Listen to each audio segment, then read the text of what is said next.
Donc faire est-ce qu'il faut venir Wembley. Il faut venir, ça dit arène aux États-Unis. Il faut venir ma grande salle. Moi les salle au Bacheli abeta pour la musique ou abeta wana. Ça dire Casino de Paris. Il faut qu'on va Casino d'Amérique, des États-Unis. Et puis l'artiste va chanter. Il va chanter devant les gens. Oh, il y a classe il y a race il y a en fait différentes races quoi. Certes ils sont aux ala. Mais faire rigoler là dans oyemba. Au monde asiatique mo boy, tout le monde entier mo boy. Au monde américain mo boy parce que c'est l'Amérique. Au monde ça dit tout le monde est océanique on a la carte.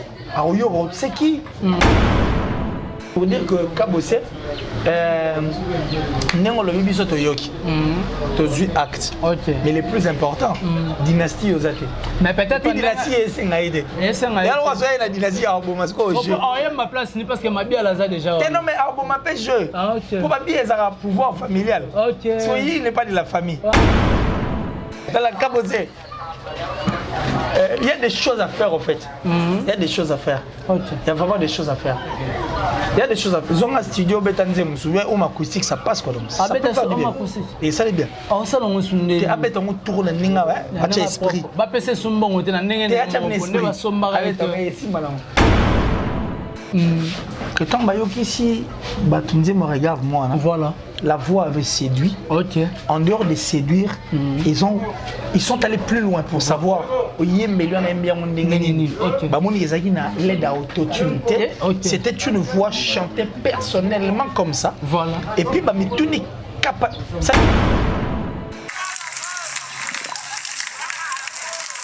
nous allons dire non aux terroristes.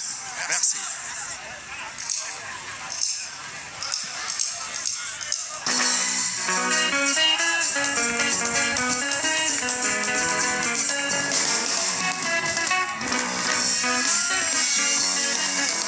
Dans le baron, que papa est passé seulement c'est-à-dire dans l'autre côté de la vie, dans l'autre côté de la musique. C'est-à-dire pour moi, papa n'est pas mort. Tout le jour, Natal avait des larmes pour être en la musique. Donc, pour papa va couper. Plutôt papa et c'est-à-dire les caca, côté moussous la musique, côté moussous la vie. Donc cette perte est une perte entre amis. Mais c'est ferré. Alors, j'étais au concert. C'est-à-dire pour moi, c'est la vente en fait. C'est la vente de notre culture. C'est la vente en train de notre musique.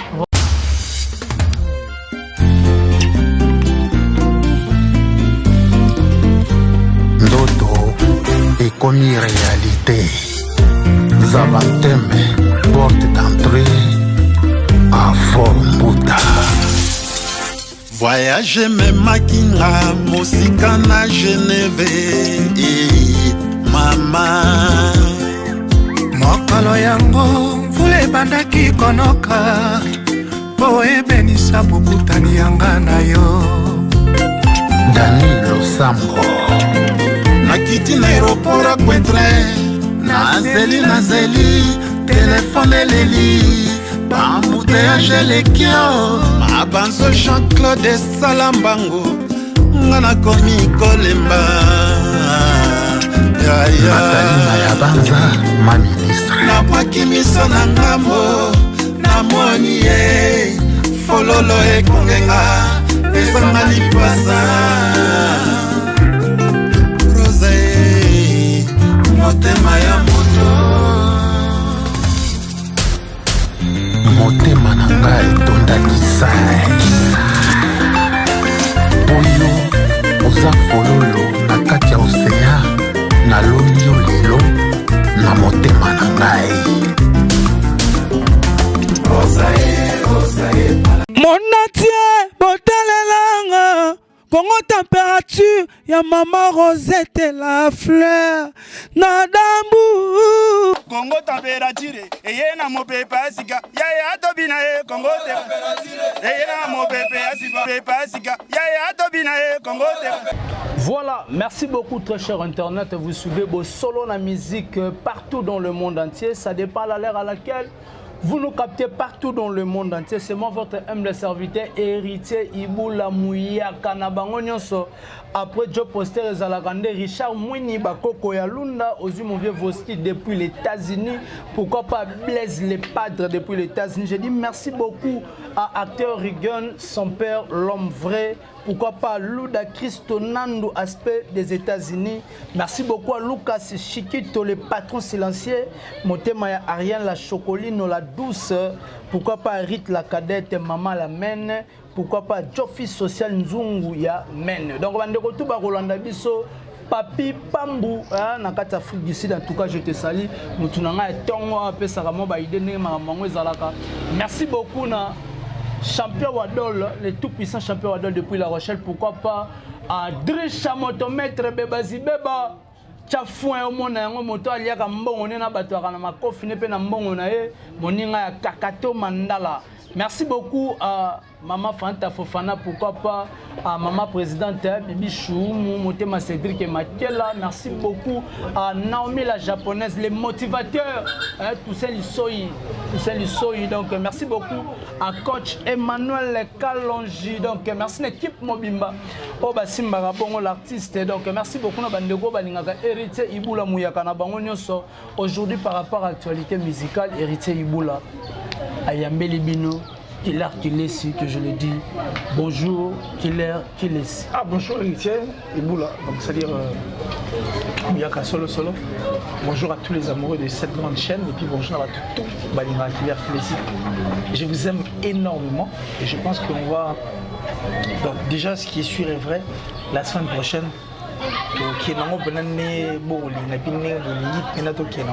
ça nous fera du bien. Donc merci à tout. Voilà, merci beaucoup na bande onyoso basala rabiso confiance o balingaka vraiment marambo ndenge ekendaka Bruno Lubika monga propre sanda ngata maman na petit bon junior et broli des match de zawana na kila kilesi to robeta na masolo kila kilesi 5 ans il y a papa depuis sa disparition. Un mot par rapport, il y avait beaucoup. Non mais écoute, entre nous soit dit, je crois que quand on parle de Papa Wemba, je dirais la République démocratique du Congo en général, peu de personnes reconnaître la grandeur de ces grands messieurs, de ces grands artistes. Et nous l'avons même dans beaucoup d'émissions que même Papa Wemba lui-même, ceux qui haïssent vivant soit à Lamouki au moment où il allait peut-être être surpris de voir. Voilà. C'est comme si même lui-même n'avait pas aussi la maîtrise d'Amaramnaï. Mais aujourd'hui, dans mon des matchs de football arrêtés, j'ai vu des images en fait, c'est-à-dire quand Papa Wemba était mort, il y a urgence. Voilà. C'est-à-dire le temps s'était arrêté où on a parlé de ces grands artistes au nom de Papa Wemba. En tout cas, et pour moi, il y a un cerveau quoi. Pour moi, il y a un cerveau musical. J'ai même suivi un jeu du genre question pour un champion. Voilà. J'ai même vu sa petite fille qui, dans une émission, tenir si elle était la fille de qui. Non, je ne suis pas la fille de. Mais je suis plutôt la petite fille de Papa Wemba. Okay. Là, Moutano a présenté une émission à Soutou. Oh, Papa Wemba. Donc, c'est-à-dire, c'était vraiment une richesse en fait, une force dans la culture d'Abisso. Alors, le perdre comme ça, en Côte d'Ivoire le 24 avril, certes, c'était indépendamment de la bonne volonté d'Abisso, ça doit toujours choquer. Ouais. Et c'est une perte jusqu'au moment où nous sommes en train de parler. Tout va vous remplacer. Quand on parle de 5 ans, c'est comme si il venait à peine de mourir. Ouais. Et puis, on a la liste de Papa Wemba Koufa. Oh, il y a solo. Ouais. Moi, dans le baron, que Papa Wemba est passé seulement c'est-à-dire dans l'autre côté de la vie, dans l'autre côté de la musique. C'est-à-dire pour moi, Papa Wemba n'est pas mort. Tout le jour, Nathan avait des larmes pour être tambolanga la musique. Donc, Papa Wemba plutôt Papa Wemba. Et c'est-à-dire les caca, côté moussous la musique, côté moussous la vie. Donc cette perte est une perte en tout cas à mon. Et je pense que Hero, ceux qui sont moussous, on va retrouver quand même l'ambiance ce côté mais l'artiste n'est pas pour rater Azali. Toujours envie parce qu'on continue toujours de parler de ces grands artistes qui est Papa Wemba, Bakala Diakoumé. Voilà. Le Kourou. Voilà. Mais est-ce que disparition à Papa Wemba est-il vraiment trop la musique? Mais si. Il y a ma casse. Donc c'est-à-dire qu'on parle de Papa Wemba, il faut voir le concert qu'a livré Papa Wemba avec Peter Gabriel. Il faut voir les acoustiques qu'a livré Papa Wemba. Et puis il faut voir le target de Papa Wemba. Donc c'est-à-dire que c'est vraiment une force. C'est-à-dire que l'artiste va faire un documentaire, il y a vrai. Papa Wemba il fait partie. Le documentaire, tu vas foutre à tout le monde. Mais Papa Wemba a un documentaire, il y a vrai. Voilà. Où on a parlé que de Papa Wemba. Donc ce n'est pas n'importe qui. Et un documentaire qui date de très longtemps. Et pas mal de documentaires qui sont venus après. Et dans la place Moroté où tu passeras, pour le moment, Papa m'a livré des concerts au Japon. Papa, non mais non. C'était un grand, pas un gros de la musique, mais un grand de notre musique. Alors j'ai dit merci infiniment à Papa Wemba. Merci infiniment parce que Moto et Siakoufi a déjà en paix. Non, on va combattre paix à l'âme de. Mais Papa Wemba n'est plus plutôt, mais sa musique restera gravée à la mi-temps, mais team qui les recouvre. Et puis ceux qui passent au monde, c'est quelqu'un qui voulait, c'est-à-dire qui voulait l'évolution de la musique des mois le Barana. C'est quelqu'un qui soutenait les jeunes quoi. Donc ça dit Papa m'a adoré que la musique aille plus loin. Certes, Moutaï n'a pas bien. Voilà. Mais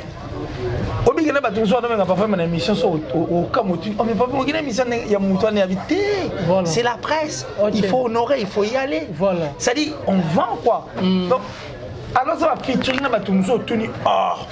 mais papa dit non, il faut nourrir la musique.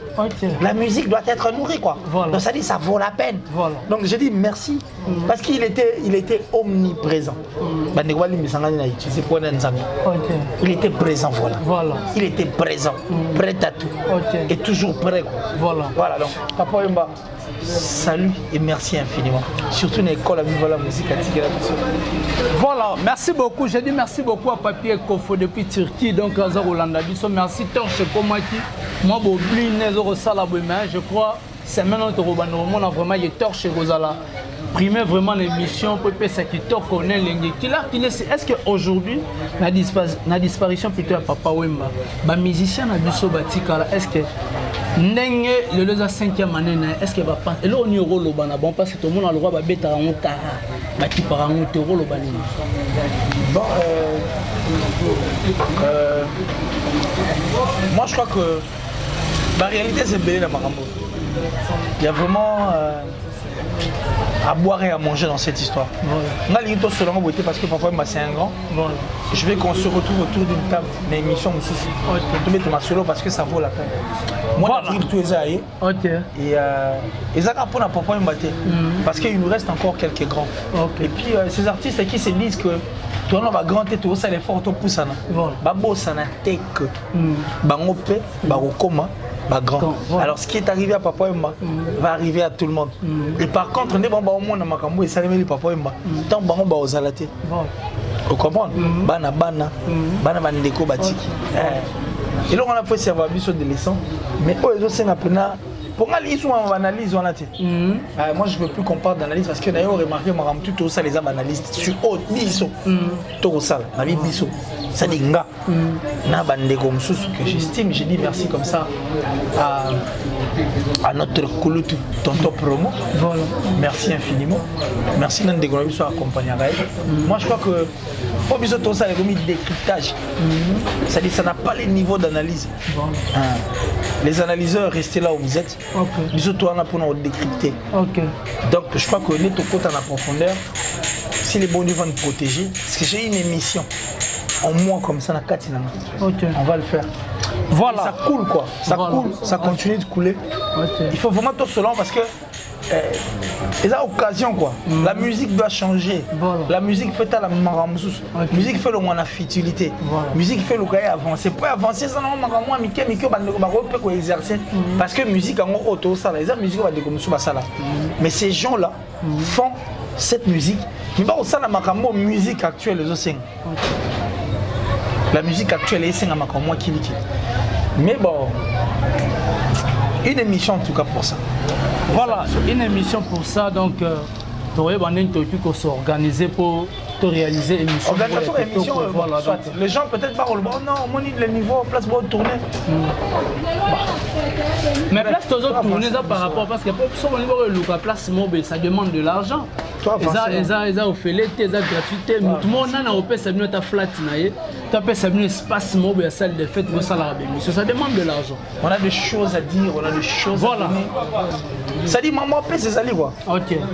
Merci beaucoup qu'il laisse Marambaropé c'est ça parlons un peu de dynastie Olelo et créer peu moi makamunango na idée à faire rigoler ton projet à faire rigoler avec nous ko benga ba collègue naïe ba ya ba sangana ba sala dynastie parce que ça projet na ile mtabenga ki bango par rapport à la sélection ya faire salaki to moni mutu lokola l'artiste Kabose Boulem oyo alobi que non par rapport à recrutement faire rigoler asali on a mabe nani Kabose abini recrutement offert à Salina nga benye ba Jackie ba Selo Scram ba bien ça recrutement on nam talibon Kabose oh album voilà bien la mission na ya Sali pas on sélection nga ndeni ba bien za dynastie est-ce que lui fait partie de la dynastie dynastie ba bien za pouvoir voilà il y a c'est-à-dire quoi ba bien dynastie Luba OK et ça pouvoir mon succès ça quand on a famille c'est-à-dire un pouvoir familial est-ce qu'il faisait partie de la famille lui il a intégré la famille alors bazui moi na mo libanda ko na visé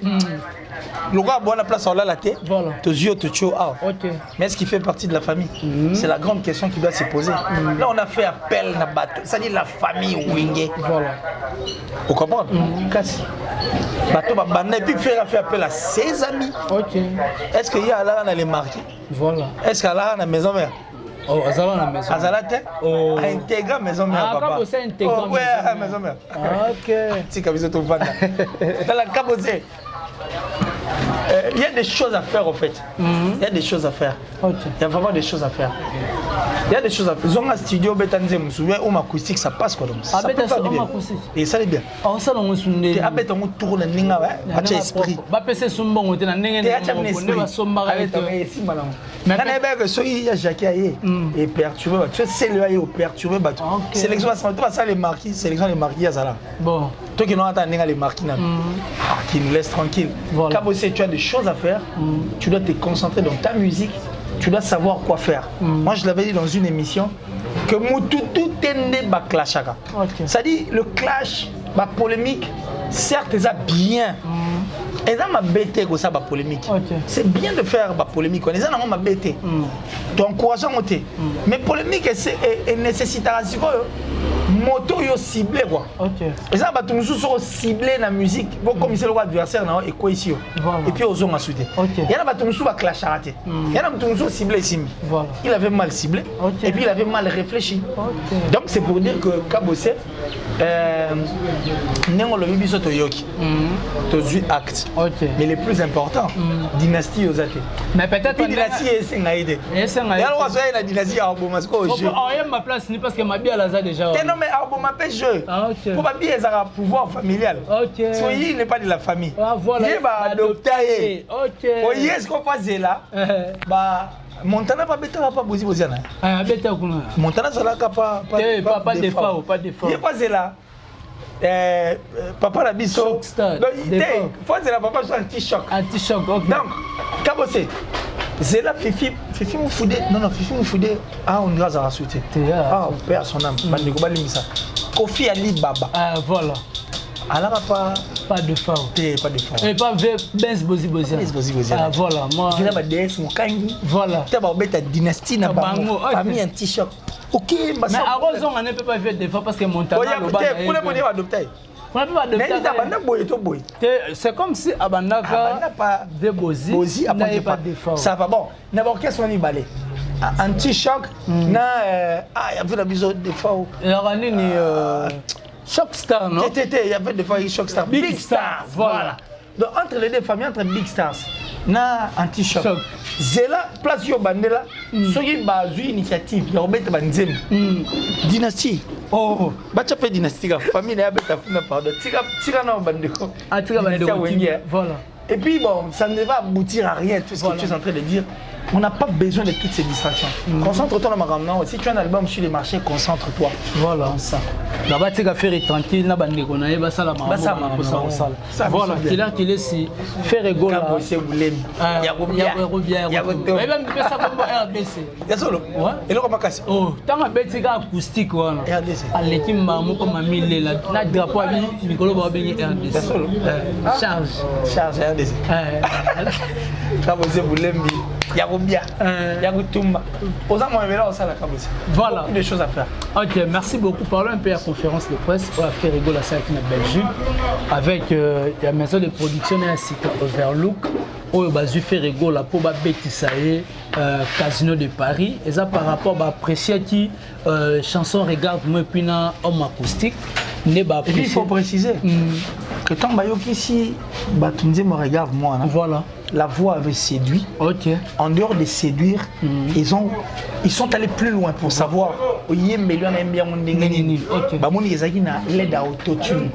C'était une voix chantée personnellement comme ça. Voilà. Et puis, c'est-à-dire avoir la voix, corps vocal, capacité. Okay. Et étonné ce qui a fait que bon, voilà. Mais pourquoi faire rigolo là? On se poser la question. C'est pas moi polémique. Faire rigolo comme les gars artistes, il y a ça, il y a 1500 personnes. Mais ça dépend de target. Soit comme ma master, 1500 personnes, on dit oui. Mais l'artiste, c'est monsieur Balinga va taper Sigal. Sigal, on est déjà combien de places? L'artiste est bien, va tchara maquiller, va innover, va showcase. Showcase de la boîte, moi showcase. Combien de personnes va côté à la carte? Et ça parce que ça mouké. Et ça parce que ça mouké. Et ça parce que ça mouké. Kobeti ça, obeti na boîte. Voilà. Non. C'est un faux débat. Il y a des salles où le président peut venir, il y a des salles où les autorités peuvent venir, il y a des salles où Baroyate. Ça, on est tombé en 1895. Et puis, sur Taliango, bien seulement uniquement pour opérer dans ma la musique symphonique. Même justement. Et là, place où Baroyate, il y a des target en fait. Voilà. C'est le target. On dit merci au target. Même quand vous criez là, sur billet comité à 180, 200 euros. Voilà. 2000. Ou 200 euros par exemple. Un billet qui arrive à 200 euros. 200 euros. Fois 1500 places. Voilà. Non. Il paraît que dans le concert, il y en a au moins 2057 places. C'est 2057 places. Voilà. 200 euros fois 2057. Voilà. Et puis l'artiste va chanter. Ok. Il va chanter devant les gens. Oh, il y a classe, il y a race, il y a en fait différentes races quoi. Certes, il y a des gens mais faire rigoler à Oyemba, au monde asiatique, tout le monde entier, au monde américain, parce que c'est l'Amérique, au monde. C'est-à-dire, tout le monde est océanique, on a la carte. Alors, c'est qui? Mais c'est Ferré. Alors, j'étais au concert. C'est-à-dire, pour moi, c'est la vente en fait. C'est la vente de notre culture. C'est la vente en train de notre musique. Et c'est la vente de notre pays qui me plaît. Alors, le reste, j'ai mon tape. Il y a un avis sur quelque chose, merci. Choqué, et puis la cigale, il y a des salons qui qualité, c'est pas la quantité. Donc le target et autres. Voilà. Mais par rapport, il y a sorti Harmonie, et puis un concert où on a les 7. Et qu'on change le sous-badonné à faire rigoler à ma classe. Qu'on change, réponds un peu la question là.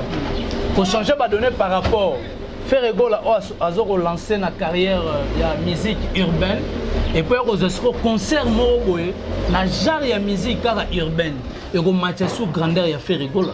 Non mais écoute, faire rigoler c'est un grand. Voilà. Dans le ballon, on remarque que les gens sont faire un ça dans les et comme ça ngate. Donc moi il faut que l'attendre au bête à sonner comme ça ngate. Et puis même jouer à des albums urbains on attend urbain et tout le bon. Et comme ça ngate. Faire comme Messi. Voilà. Messi c'est un talentueux. Au rôle là c'est la première surtout le pied ballon. Voilà. Papa. Ferré est capable, est en mesure de faire tous les styles de musique. Voilà. Pour preuve, j'aurais même appris que au match à Joski. Joski m'a invité. Toutes les voix, c'est Ferré qui l'a fait. Papa Tayo Moro. Ferré a tout. Voilà. Ça dit puisqu'il a tout, on a l'ingénieur de Ferré avec un extra terre. Pour la il faut. Voilà. Il faut que tu aies ça la collègue. Ok. Si on est dans bamba, nous avons au bêta Bercy. Non, c'est normal. C'est normal. Voilà. Donc, il faut venir Wembley. Il faut venir, ça dit, il y a aux États-Unis. Il faut venir à ma grande salle. Voilà. Pour la musique, c'est-à-dire Casino de Paris. Voilà. Il faut que le Casino d'Amérique, des États-Unis. Voilà. Il faut que Casino le casino à Japon. Tu vois ce que je veux dire? Moi, je veux voir faire rigoler autre. Mais si ça comme loco autour. Et puis ça va tourner à la place. Donc mon roi va aucun cas. Il a tout pour faire tout. Donc moi, ça ne m'étonne pas.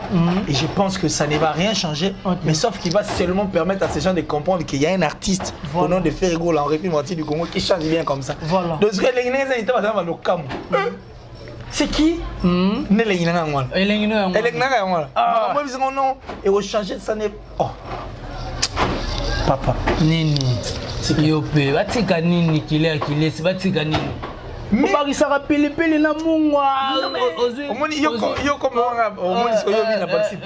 Et pourtant, je ne suis que sur la bonne voie. Voilà. Kala. Boba. Ah. Mais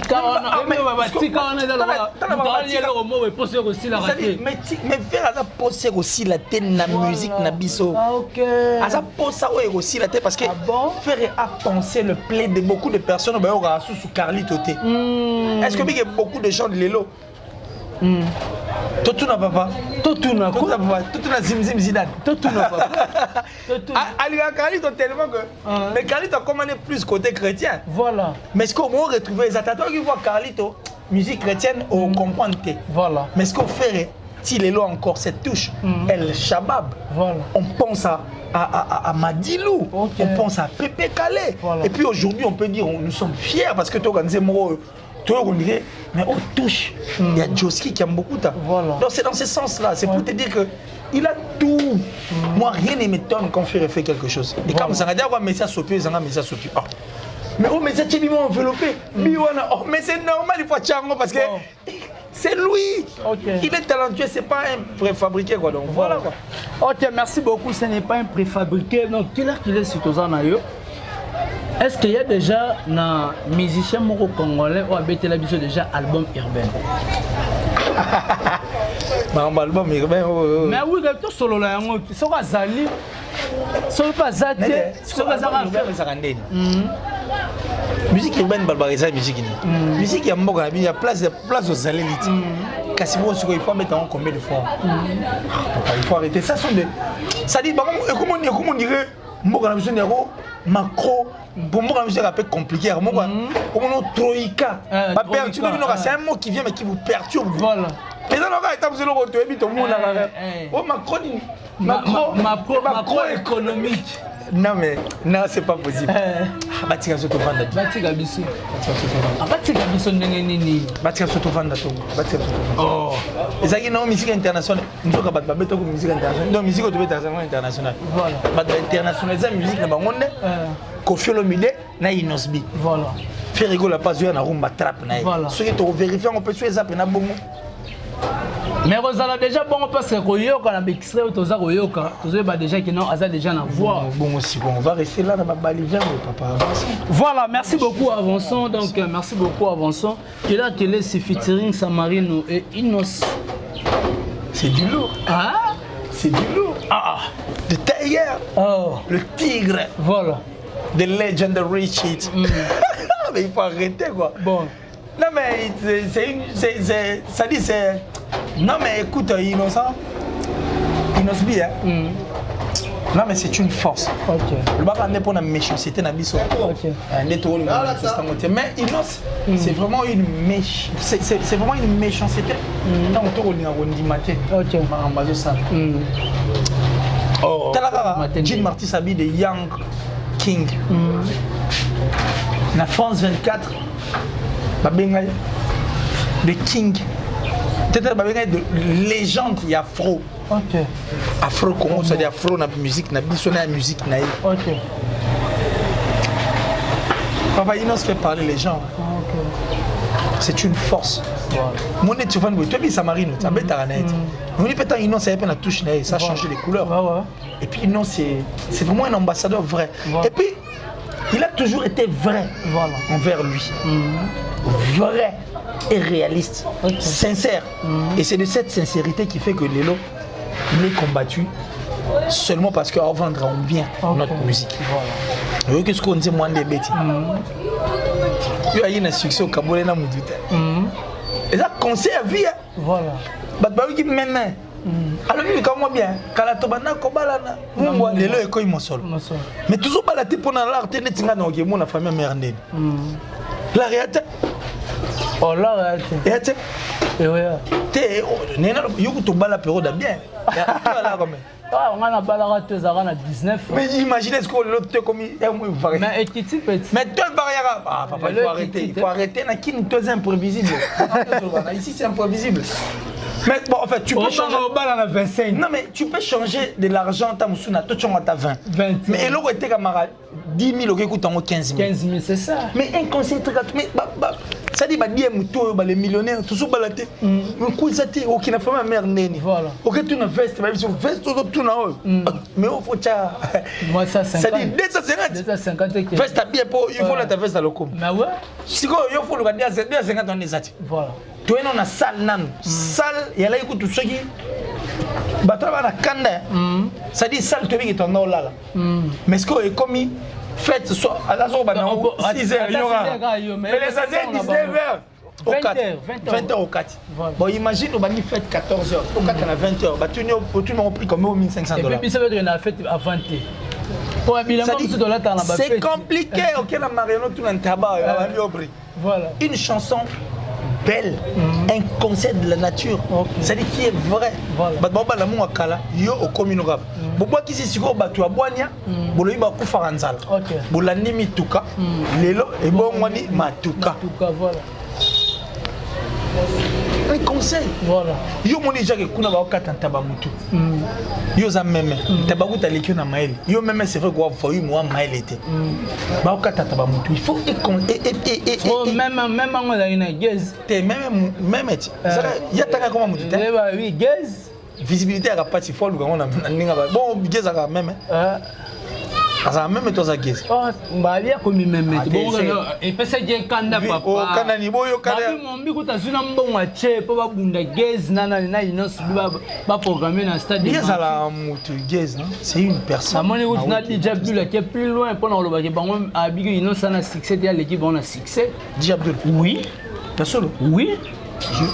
nayo ki na landi na chaîne et puis singa kuna kanda onze mna suka nze mna ngana yibi kunze mna ta suka baba mimi uzala baba visibilité ça passe ça dit moni même ba katata ba mutu même azowela voilà mais c'est déjà un endroit où c'est dangereux pourquoi il faut y aller c'est un conseil gratuit OK vous comprenez voilà donc il faut faire attention que ça m'a rempli un sentiment tu sais mutaleki otika so ozowela tango unyata sende olela nana ni pomboka bana ya bana na bana. Voilà, merci beaucoup. Mais quand tu as un bateau, le bité. Côté, ma camion sur le biote. Aussi tu as moi, non, pour ça n'a pas formule en fait champoter, faire voir la grandeur, la considération, la valeur d'Inosbi. Voilà. Valeur la considération là n'enga zaravu envers lui rien que pour notre musique. Et puis soutenir la musique, c'est qui est de musique. Ah où te bête le roman siko. En featuring. Le monsieur s'appelle Dog. Okay. Il habite la France. Je ne sais pas trop, mais c'est un Congolais. Okay. Il habite son direct à Chanchate. Un Congolais. Il a single d'or. Son mémoire est trahi. Il a été un mois bêta. À TK, il a single d'or. Ça c'est featuring na Inos. N'est-ce pas que Inos peut apporter les forces? Apporter. Et puis tu vas prendre à opter qu'à choix Inos. Voilà. Dans le ballon, tu peux taper dans le solo, qu'il est ici. Apporter qu'à choix na une. Vous avez un succès au Cabolon là-bas, tout est tika. Ça va, tu vas venir repère. Banane. Ah, côté kuna. Côté yo te. Oh, yo e baba côté là mon faire ensemble là. Côté où tu es? Non, là où tu pas été. Où tu pas été? Moi je suis journaliste averti à Verre dans le baron balé. Oh. Moi je suis averti à Verre. Yo même musique là comme tu mise habitement la plateau musique Katani. Oh. Quand débatteur vous êtes toi analyser comme normal musique Katani. Ah. Merci. Je suis un éternel incompris, mais l'éternel me comprendra. Voilà. Merci beaucoup à Jean-Paul Bin na Mascati. Wapi torche na ngai. Torche no tika na ndako. Moi tena lobi. Fallait zalande awa. Mais dimension torche et osuka awa qu'il photo. Ah, la photo le tabouret. Mais ça ma propre. Et puis à charger bien à courant. Merci na papier Kofo. Ah, papier Kofo. Merci na Pascal Morabano na moté Maginette tout c'est vous. Moi c'est à Pembe à Outi France Calamité. Donc à partir de là lundi aux Adana les États-Unis on a trouvé banet au beta masolo plutôt na Canada. Robinet il est torche goyana. Tenga na bi yepe ai na kati Pascal Mora. Pascal Mora. C'est Pascal Mora sponsor privé héritier Iboula. Ah, deux fois la sponsor. Donc si il va pas obtenir comme monnaie, c'est pas grave. Pascal Mora. Non, yo kotala. Te yo le bara Pascal Mora. Moté Maginette tout c'est vous mon arabe. Pascal Mora moté Maginette tout c'est vous. Barana Mars tout moi qui moi ça Pembe. Boyega. Jamais de chèque. Voilà. Voilà. Merci beaucoup à mon vieux Davin Steve donc mon vieux l'artiste en tout cas batba qui consommer Rosa et Rosala qui te connaît l'enyikila qui laisse to comme na suka émission na biso bande nyonso balandio na ebité moi ba dédicace c'est ça la moi bien un numéro contact et puis au bande rolela trop bande ko ba rolanda biso pour na chaîne na biso Killer TV ndenge za kaka bande ko oyo baloba ke ba ko soutenir rien matériel moi caméra moi ordinateur moi micro et ça la moi bien ndeko na bino pas sepelisa bino na banalise kitoko oh lelo boloba ke dio magique décryptage biso to longwe na analyse décryptage OK solo na musique décryptage OK merci appellation changer Hervé Bossitampene appellation changer pesa on téléphone appellation changer ba pesi biso agence Moroboé Killer laisse ba remerciement na yo en tout cas merci beaucoup à mon papa chéri, Jolili Atala, le patron de Translation 7. Jolili Atala, forever de génération en génération. Merci infiniment. Tout le monde a posé la traduction des canaux. Allez-y rapidement sur chez Translation 7. Merci à Mbassi qui sous là. Monté maman Karine Ilang, la belle de belle. Merci à Dati Chou, la plus suspecte, la plus discrète en tout cas. Il y a Moura François, qui est la sponsor officielle de ma chaîne et de Killer. Merci à Dati Chou, merci à mon vieux Gianni Sitanchunga pour tout Bangamouchuri de Suisse-Hollande, le gourou du temple et le gourou du temple. Merci à Ostrega. C'est l'homme visible, moi invisible, le seul moi qui suis capable en mesure de le voir. Merci à Fabrice Emmanuel Kalonji, merci. Merci à André Malou, l'amour en chéri annonce, donc c'est-à-dire Del Piro à venir. Merci comme ça à ma maman chérie, maman Julien Dié au Bicel depuis les États-Unis. Merci à Alain Bila. En tout cas, rien à dire. Et puis Blanchard et tous, donc Blanchard et tous.